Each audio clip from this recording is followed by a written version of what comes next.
Hey guys, what is up? It is Sara Dietschy. I am here in San Diego with my new camera, my new vlogging camera, the Sony RX100 V. I got my hands on this thanks to the lovely B&H. I have the privilege to share an island with them in Manhattan, and so it's so good to have my hands on this camera. My Sony RX100 III broke.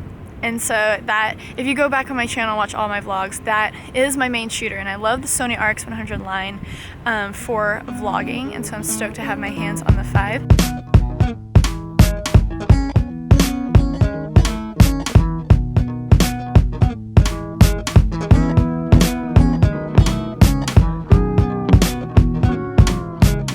So today I'm going to do some video tests. I am going to share my thoughts on it. The big main two differences for me is going to be able to shoot 4K, and then I hear the autofocus is better. With the RX100 III, I had some issues with the autofocus, especially in low light situations, so I'm gonna test that out.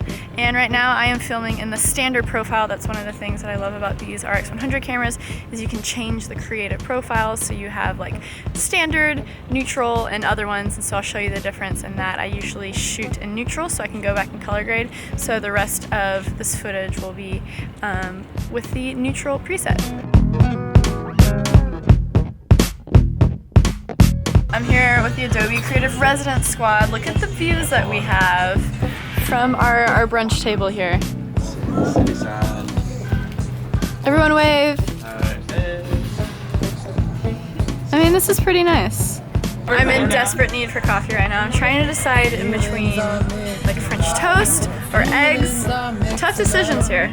Ain't nothing fixed, but everything's fixing up right.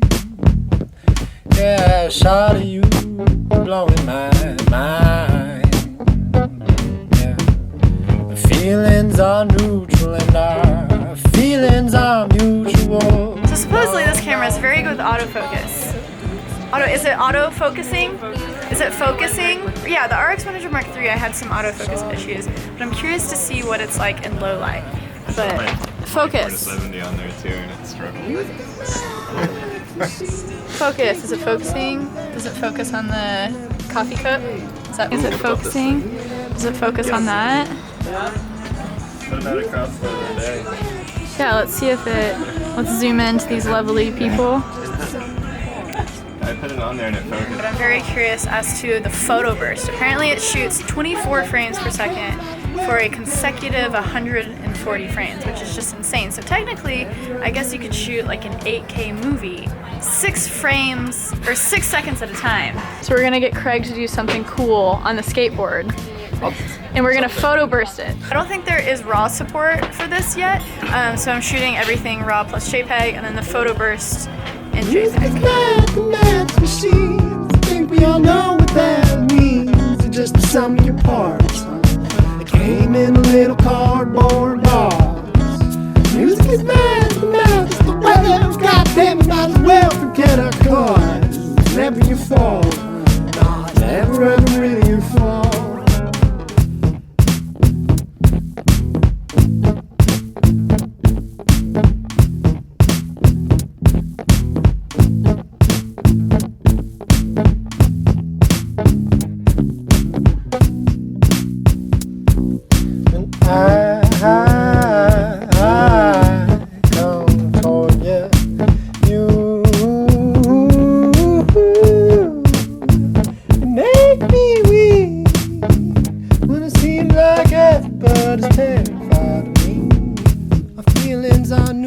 Yeah, baby, you making me don't know the future about, and I'm afraid it might be paraplegic.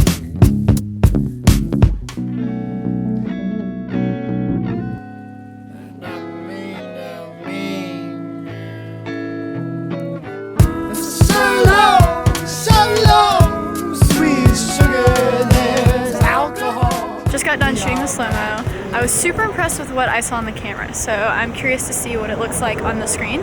But basically how it works when you do super slow-mo. So I shot in 120 frames per second, But you can also do 240 frames per second, 480 frames per second, and 960 frames per second, which is sane. When you get into those higher frame rates, you put it into, you just change it in the HFR settings, the high frame rate settings, and you press the middle button for standby, and when you're ready to record, you hit the record button, and you can shoot, I think, about like 6-second bursts, and you have to wait about 30 seconds to a minute for it to just like write to the card. So you shoot it, and then you just like look at the screen while it says like buffering, recording.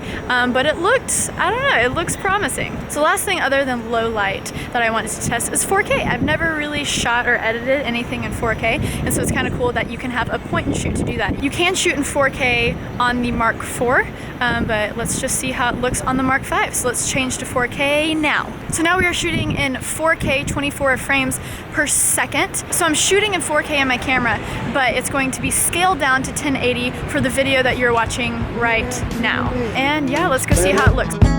Music is mathematics machines. I think we all know what that means. It's just the sum of your parts, huh? They came in a little cardboard box.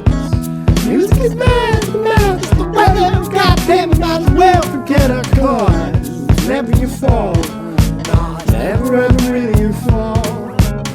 I am in San Diego for the Adobe Max conference. I am a Adobe creative resident, so I get to do a lot of cool stuff with Adobe, and I'm giving 2 talks, which I'm kind of nervous about. But I'm noticing, I think 4K lacks image stabilization, so while I'm walking here, is it shakier than when it would be in 1080? We are back in 1080 at 24 frames per second. It's kind of, I would say it's low light right now. The window is behind the camera, but it's diffused with a shade.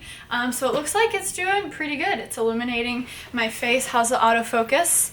Is it auto-focusing on my face? Here's a clip of me talking to the camera when it's super, super dark. So it's pretty, it's very, very dark in here. Wow. Wow. I mean, there's like a little bit of light coming into the room, but okay, let me put it to where there's absolutely like no light whatsoever. Okay, no light whatsoever in this room. And so now it's just a dark room, like absolutely no light coming from here, and it's just pitch dark. Is it grainy? How does it look? It's literally, it could not be any darker in this room. So I wonder how this looks on camera. It seems to be focusing. So a comparable model to the Sony RX100 Mark V would be the new Canon G7X Mark II. The price tag is cheaper. The Sony RX100 Mark V is pretty pricey at $1,000, but as you go down to the Mark IV, to the Mark III, it docks the price about $100. When it comes to point and shoots, I've always been a fan of the Sony RX100 line. I used to have a Canon S110, which was like the perfect starter vlogging camera, but it doesn't have the flip out screen, and it's just an older model. The thing with the Canon point and shoots, a lot of people mistake the overly sharp image for a better image, but it's not very pretty. It shows all of your lines and just like grossness of your face, if that makes any sense. Does that make sense? Basically, when you're shooting yourself with a G7X, you are going to see every wrinkle, you're going to see every imperfection, and the Sony just has, I don't know, a smoother, prettier image, I think. I do color grade most of my stuff, so here is 20 seconds of non-color graded footage straight out from this camera.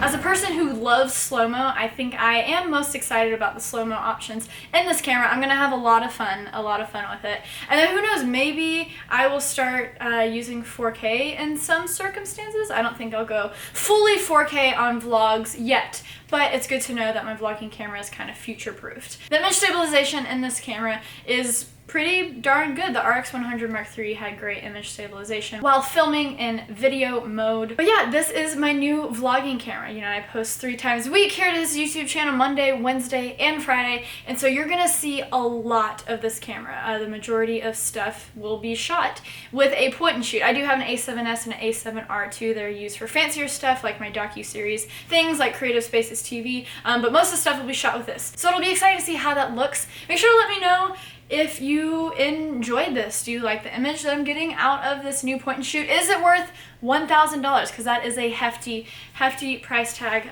but I love the pocket size of it. I have an A7S, like I said before, but for vlogging, the smaller the camera, the more I'm going to take it places, the more I'm going to shoot with it. All of my camera gear and details are down below. No one is paying me to make this video, Sony, B&H, so yeah, my opinions are just my opinions. Smash that like button if you dig this video, and if you have not yet, hit that subscribe button. I vlog, I make travel stuff, I make tech stuff, I make docu-series focus on the creative process. So yeah, thanks for hanging out with me.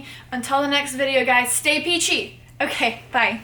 The moment I put it on my Apple Watch, it got stuck. I took it to the Apple store, no one could get the band off of the watch. I just freaked out, I broke my Apple Watch 6 days after I got it.